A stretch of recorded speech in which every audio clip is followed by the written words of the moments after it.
ये थे कोजेस और उसके रिलेटेड हम जो सजेशंस कर सकते हैं पेशेंट के लिए ट्रीटमेंट। फिर सिम्टम्स तो डिजीनेस है, लाइट हेडेडनेस है कि मतलब कि हेडेक हो रहा है, डिजीनेस है, तो उसके रिलेटेड कि पेशेंट को उसका सीएनएस हम स्टिम्युलेंट रखें, माल न्यूट्रिशन के रीज़न से उसको ठीक कर दें, और जो उसके कोजेज़ है वो, और उसके बाद भी कोई सिम्टम्स रिलेटेड मेडिकेशन स्टार्ट करें तो भी हम पेशेंट को ठीक कर सकते हैं। तो सिम्टम्स में नोज़िया रहता है, वॉमिटिंग रहता है, थकान रहती है, पेशेंट को डिहाइड्रेशन रहता है, कंसंट्रेशन उसका वीक हो जाता है क्योंकि एक तो बॉडी में थकान होती है, फिर डिजीनेस जैसा रहता है और हेडेक हो। तो ऑब्वियसली ये तीन कंडीशन मिक्स हो तो आपका कंसंट्रेशन ऑटोमेटिकली कम हो जाता है। तो आपके आसपास जो कोई काम कर रहा हो, आप खुद अपने रूटीन काम के अंदर कंसंट्रेट नहीं कर पाते, तो इससे आपकी लाइफस्टाइल पे भी अफेक्ट पड़ता है, विज़न ब्लर हो जाती है। फिर cold, clammy and pale skin, की जो स्किन है वो काफ़ी ठंड दिखती है आपको कि जब टच करते हो स्किन को तो आपको वो ठंड दिखती है। Rapid shallow breathing, fatigue, depression रहता है और कई बार पेशेंट अनकॉन्शियस भी हो जाता है, कि जो हम कहते हैं कि पेशेंट कंप्लीटली अपना कॉन्शियसनेस खो बैठता है, कंप्लीटली अनकॉन्शियस हो जाता है। तो ये सब कंडीशन प्रोड्यूस होती है हाइपोटेंशन के अंदर।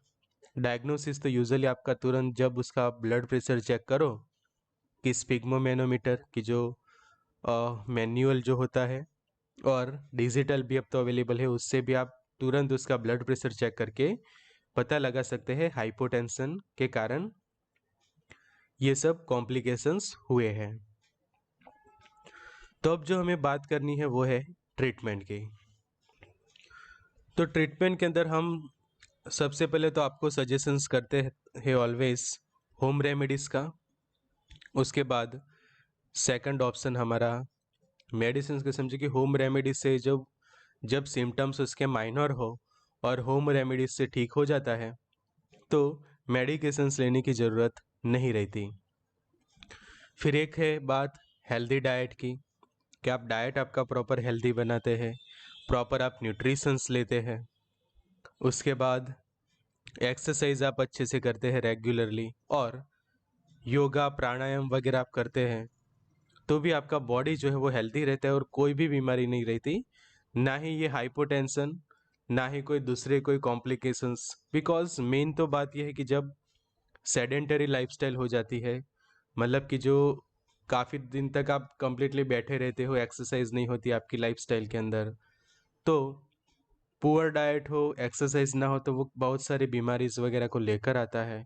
तो ये सब तो मेन ऑलवेज कॉमन रहेगा कि आप एक्सरसाइज की हैबिट रखो, आप योगा करते हो, प्रॉपर आपके बॉडी के अंदर सभी न्यूट्रिशंस हो, कोई भी न्यूट्रिशंस या फिर विटामिन्स मिनरल किसी की भी डेफिशिएंसी ना हो, आपका हेल्दी डाइट ही ऐसा हो कि आप प्रॉपर सीजन वाइज जो वेजिटेबल्स मिलते हैं वो आप लेते हो, एज वेल एज आपके रूटीन खाने के अंदर जो हम कहते हैं इंडियन लाइफस्टाइल के अकॉर्डिंग टू, कि जो हम अलग अलग खाने का जो हैबिट्स होती है हमारी, कि जो हेल्दी डाइट्स होता है कि आप रेगुलरली खाने में आपका राइस होता है, दाल है, रोटी है, चावल वगैरह है, एज वेल एज जो अलग अलग हम दाल वगैरह यूज़ करते हैं, सब्जियां होती है कि जो रूटीन में अलग अलग आप सब्जियां वगैरह खाते हैं, तो आप न्यूट्रिशन पे भी ध्यान देते हैं, हेल्दी डाइट लेते हैं, जंक फूड वगैरह से दूर रहते हैं, और ले तो भी मिनिमम अमाउंट में, और उसके बाद आप प्रॉपर एक्सरसाइज करें, तो इस सब से ये सब कंडीशंस को हम ट्रीट कर सकते हैं। उसके अलावा भी समझो कि काफ़ी कॉम्प्लिकेशंस है, तो हम ट्राई करते हैं मेडिसिन्स और होम रेमेडीज़ को भी हम अप्लाई करते हैं। तो सबसे पहले शुरुआत करते हैं होम रेमेडी से, कि जो घरेलू नुस्खे हम कहते हैं, कि घरेलू उपाय या फिर घरेलू नुस्खे कि जिससे आप ब्लड प्रेशर को कंट्रोल कर सकें। तो सबसे पहले तो use more salt if you have a problem of low blood pressure. अगर आपको ये प्रॉब्लम है कि आपका ब्लड प्रेशर बार बार काफ़ी लो हो जाता है, तो उसका एक रीज़न ये हो सकता है कि आपके खाने के अंदर सॉल्ट काफ़ी कम है, कि आप जितनी ज़रूरियात में जो चाहिए उससे काफ़ी कम अमाउंट में सॉल्ट ले रहे हैं। तो उसके कारण क्या होगा कि सॉल्ट की डेफिशिएंसी होगी आपके बॉडी के अंदर, और वो आगे जाके रीज़न बनता है लो ब्लड प्रेशर का। तो इसीलिए जो मैंने अभी आपको थोड़ी देर पहले बताया था कि जब आपका रीज़न की जो हम कहते हैं कोज ये है कि low intake of salt, low intake of salt ये आपका रीज़न है, ये आपका रीज़न है लो ब्लड प्रेशर होने का। तो इसका हम समझे कि रेमेडी हम देखें, उसका उपाय हम देखें, तो यही रहेगा कि increase salt, increase the salt intake. तो यही मेन प्रॉपर बनता है कि जो रीज़न होता है, कोज होता है, और उसके रिलेटेड जब हम कोई प्रॉपर रेमेडी ट्राई करें तो उससे ऑटोमेटिकली वो प्रॉब्लम जो है वो कम हो जाता है। तो रीज़न था लो इनटेक ऑफ सॉल्ट, कि आप खाने में सॉल्ट बहुत कम यूज़ करते हैं और उसके कारण लो ब्लड प्रेशर का प्रॉब्लम रहता है। तो उसको ठीक करने के लिए आप सॉल्ट का जो इंटेक है वो इंक्रीज कर सकते हैं, और वो भी लिमिट में, बिकॉज एक्सेसिव लेने से फिर हाइपरटेंशन हो सकता है।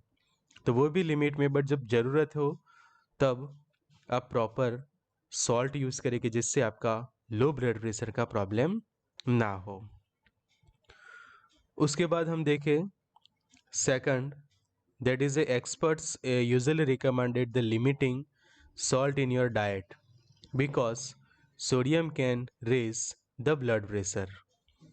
तो एक्सपर्ट्स कहते हैं कि जब किसी पर्सन को कोई ब्लड प्रेशर का प्रॉब्लम नहीं है, उसका ब्लड प्रेशर नॉर्मल रहता है, तो उस वक्त जो एक्सपर्ट ऐसा कहते हैं कि आप जो सॉल्ट है, कि जो हम कहते हैं सोडियम क्लोराइड NaCl, उसको प्रॉपर लिमिट में लीजिए, बिकॉज उसके कारण आपका ब्लड प्रेशर इंक्रीज हो सकता है। कि जो सोडियम क्लोराइड के अंदर जो सोडियम होता है वो आपका ब्लड प्रेशर इंक्रीज कर सकता है। तो इसी रीज़न के कारण कहा जाता है कि आप सॉल्ट को लिमिट में यूज़ करें। बट जब आपका ब्लड प्रेशर नॉर्मल से भी काफ़ी लो है, कि जो हम कहते हैं कि 90-60 जो है उससे भी काफ़ी कम रहता है पेशेंट का ब्लड प्रेशर, तो उसको 120-80 के आसपास लाने के लिए ज़रूरी है ये सॉल्ट।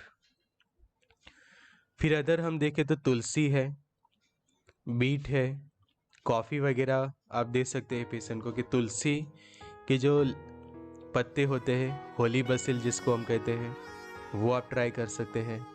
उसके अलावा कॉफ़ी है, फिर रेजिन्स वगैरह होते हैं, ल्यूकोराइस का रूट है, बीट रूट का आप जूस लेते हैं आपके डाइट के अंदर, कैरेट का जूस है, salt water, almond and milk, rosemary है, एंड लेमन जूस।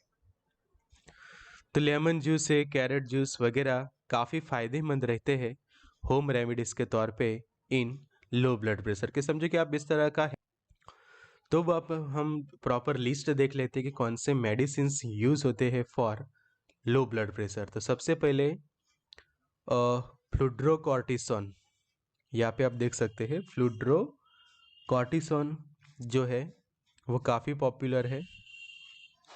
फ्लूड्रोकॉर्टिसोन एसीटेट के जो टैबलेट्स आते हैं एज पर द यूएसपी, तो वो एक ऑप्शन है हमारे पास। सेकंड है midodrine, second is the midodrine. तो मीडोड्राइन हाइड्रोक्लोराइड के जो टैबलेट्स, उसके बाद pyridostigmine, here you can see the pyridostigmine tablets as per the IP, तो ये एक ऑप्शन है हमारे पास। देन कैफीन, कॉफ़ी से तो मिल ही जाता है, बट उससे भी नहीं होता तो फिर आप एक्सटर्नली कैफीन जो है वो पेशेंट को दे सकते हैं। फिर इरिथ्रोपोइटिन जो है, कि समझो कि रीज़न एनीमिया है तो उस वक्त इरिथ्रोपोइटिन के इंजेक्शन आप पेशेंट को दे सकते हैं। And non steroidal anti inflammatory drugs कि जिसके अंदर पॉपुलर है एस्पिरिन। तो ये सब है medicines for low blood pressure. अब सभी के बारे में डिटेल में जानते हैं। फर्स्ट है फ्लूड्रोकॉर्टिसोन कि जो यूज़ करते हैं हम लो ब्लड प्रेशर के लिए। तो fludrocortisone is for low blood pressure while standing up. This corticosteroid help to control the amount of sodium and fluid